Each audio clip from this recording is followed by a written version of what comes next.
सबसे श्रेष्ठ धन कौन सा धन है? विद्या धन। सबसे श्रेष्ठ धन यह ऐसा धन है, शुरू में लिखा गया है कि जिसे चोर भी चुरा नहीं सकता है। न चौर हार्यम न चराज हार्यम।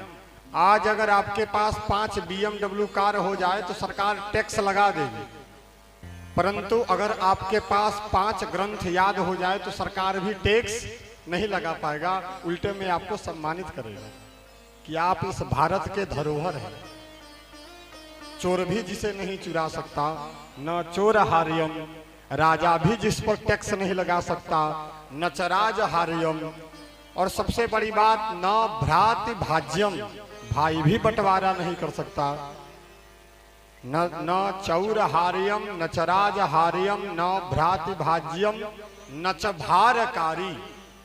आप परिक्रमा मार्ग में जाइएगा, 4 आदमी जा रहे हैं, एक पानी का बोतल लीजिए, आधा पी लीजिए और आधा दूसरे को दीजिएगा कि लेकर चलो, तो उसको भारी लगता है। वही पानी का बोतल आधा लीटर, वो उसको पकड़ा देगा, वो उसको पकड़ा देगा।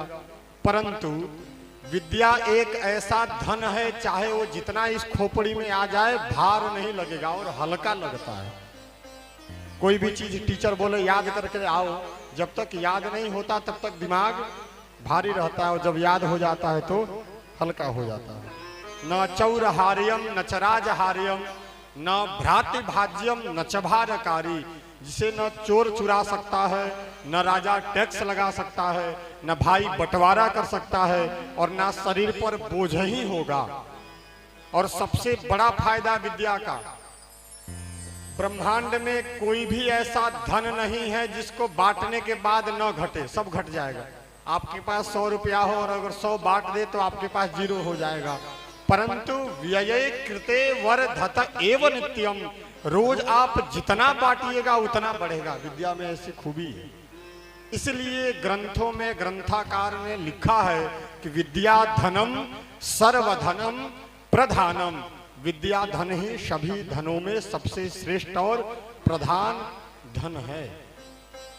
इसलिए राजा की पूजा राज्य में होती है, परंतु विद्वान सर्वत्र पूजयेत। विद्वान सब जगह पूजे जाते हैं क्योंकि उनके पास विद्या का धन है। इसलिए विद्या धनम सर्वधनम प्रधानम। और गुरु, आपका गुरु हम, हमारा गुरु आप नहीं। जिसके अंदर ज्ञान है हम सब उसी को गुरु बनाते हैं, चाहे भौतिक शिक्षा हो स्कूल में, चाहे आध्यात्मिक शिक्षा हो गुरु परंपरा में। जिसके पास ज्ञान हो गुरु हम सब उसी को बनाते हैं, चलते फिरते को गुरु नहीं बनाते। इसलिए विद्या गुरुणाम गुरु, विद्या गुरुओं का भी गुरु होता है।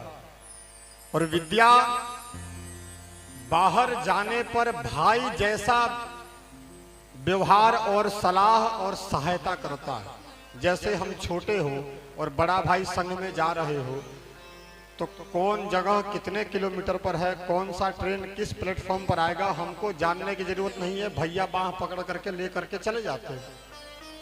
लेकिन पास में कोई ना हो और हमारे पास विद्या हो तो हम प्लेटफॉर्म पर पढ़ सकते हैं और उस जगह पर हम सब पहुंच सकते हैं और उस जगह पर सीट पर जाकर के बैठ सकते हैं।